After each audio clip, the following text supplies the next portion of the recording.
If you don't like settling for anything less than greatness, but still value each step of the journey, then Manu Bhaker's story is for you.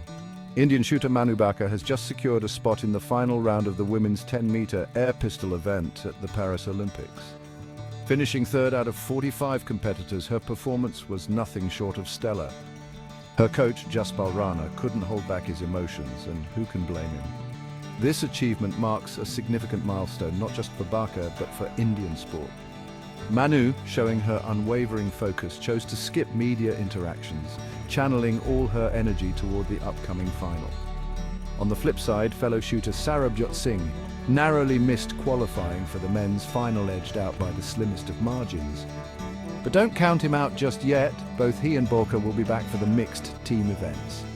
Stay tuned, because India's Olympic dreams are just getting started.